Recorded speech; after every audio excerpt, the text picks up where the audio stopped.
Welcome back to RealClearPolitics on SiriusXM. I'm Tom Bevan, co-founder and president of RCP, joined now on the phone by Charles Lipson. He is the Peter B. Ritzma Professor of Political Science Emeritus at the University of Chicago.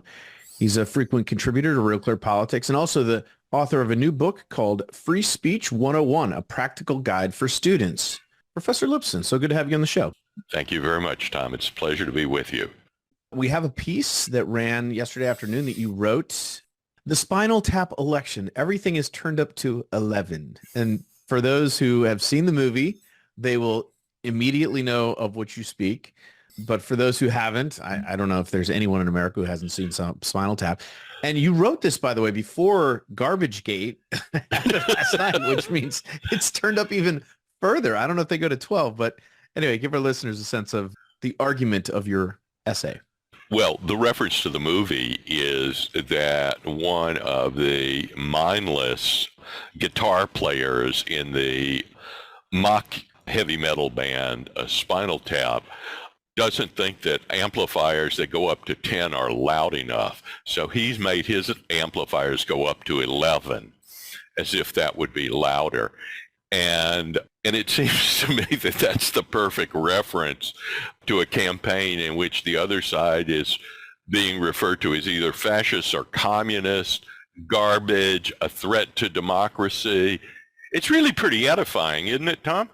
So why do you think that is? Because there definitely seems, and there's been some research on this. Pew's done some things and others about how we used to just disagree on policy, but we didn't sort of impugn the other side's motives. And now, people don't just disagree. They think the other side is evil and an existential threat to their way of life. And we frame our election in these apocalyptic terms.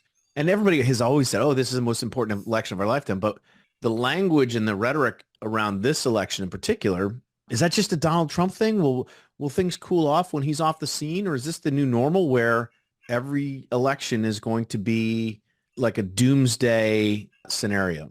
Well, I think that Trump's presence on the scene, not just Trump's own language, but his being a prominent figure for the other side to oppose is a big part of it. But I think it goes beyond one person. I think what you've seen is both parties moving far away from the center and our politics becoming more ideological, if you will, and less pragmatic. And the ideology has taken on a kind of quasi-religious quality where the other side is condemned as, in a sense, going to hell. I literally had emails today agreeing with the article that you published in RealClearPolitics yesterday on the Spinal Tap election, but then saying, but it's all the other side's fault.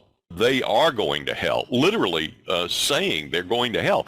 And this is... I agree with the premise of your piece, but the other side's... Yeah, exactly. I have a favorite phrase about that, Tom. I was visiting abroad and talking with a lawyer, and he was telling me that he had two small children, and he came home one day when they were fighting, and he asked the older one what started it, and she said, well, it all started when Shira hit me back. And that's the story of our politics, isn't it? It all started when the other guy hit me back. We're speaking with Charles Lipson. He's a professor of political science at the University of Chicago, a contributor to RealClearPolitics from time to time, and a bunch of other publications, and the author of a new book, Free Speech 101, A Practical Guide for Students. Charles, it does seem, though, that both sides, what's interesting is both sides think their side doesn't fight hard enough, and the other side is just ruthless and will do whatever. And I see Democrats all the side like, oh, if only our guys were as ruthless as the Republicans, and vice versa. And so they want, and you see this in every political ad, whether it's the Senate all the way down to the House. I mean, gosh, even down to, your local races. It's the candidates present, I'm a fighter. I'm going to fight for you. I'm going to fight for this, fight for that. And the more you say you'll fight, the more people like you. Is that the proper, how do we, you mentioned we're ideological now, not pragmatic. How do we, put that toothpaste back in the tube or turn the tide on that so that you could go out there and say, you know what? I'm going to be a person who's going to represent, just sort of either tone down the language or shift the paradigm. The toothpaste analogy makes me think we're constantly getting a root canal, and they haven't used enough. They haven't used enough anesthetic. Well, first I want to praise RealClearPolitics because every day you present articles from both sides. I mean, that doesn't mean that you, Tom, and some of the key editors at RealClearPolitics, Carl Cannon and others, don't have strong views of your own. But if you go to RealClearPolitics, you'll see a collated collection of articles from both sides. The one thing I would add to your comments, with which I totally agree, is that we know that negative ads do work. Mm-hmm. And so when you see an ad that says, not just he'll fight for you, that's to mobilize your own voters. But when you hear the other side is awful, awful, awful, that's partly to motivate your voters, partly to discourage their voters, and partly to keep any undecided or low propensity voters from going to the polls if they might vote for your opponent. So I guess the way I think of it, Tom, is that there's a short-term gain for the politicians who use this and a long-term cost to the country for using it. We've got just a couple of minutes left, Charles, and I want to ask you to talk a little bit about your book. Obviously, free speech has been in the news a lot. Some are saying, free speech is a crucial part of this election, and there are two very different outcomes depending on who's elected in terms of, our free speech rights, et cetera. So tell us quickly about the book and why you wrote it and what it is for these students.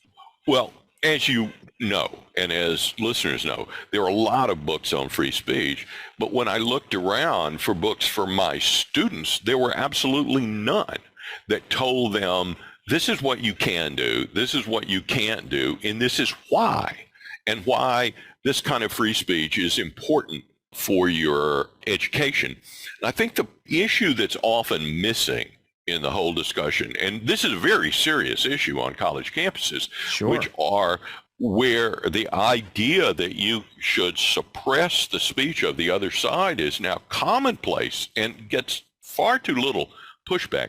But I just think that the issue that gets almost no discussion in this is who decides. So if you say, well, this is very bad speech, and you, Tom, and Charles agree, and so does Sue and Ann, does that give us the right to decide and suppress it for others? And what I wanted students to understand is that their own education actually benefits from hearing alternative views. And I think that those have disappeared more and more, and that students are losing the benefits, and it's amplified because there are too few outlets like RealClearPolitics that feature both sides of any important argument. Most people simply go to their own corners, to use a boxing reference, and deal with things that confirm their own biases. And I wanted students to understand what the rules are and why they are important for their own education. And the University of Chicago has actually been one of the better campuses in the United States of America in terms of protecting free speech, because you're right, on other campuses, it's gotten really, really bad. And part of that has to do with social media. And I'm sure a lot of these kids are consuming stuff on their phones from TikTok and Instagram and whatnot. And it's easy to get lost in your bubbles. All right. Well, we got to leave it there for today. Charles Lipson, professor of political science at the University of Chicago. Charles, always great to have you on the show. Appreciate your time. It's great to talk with you, Tom.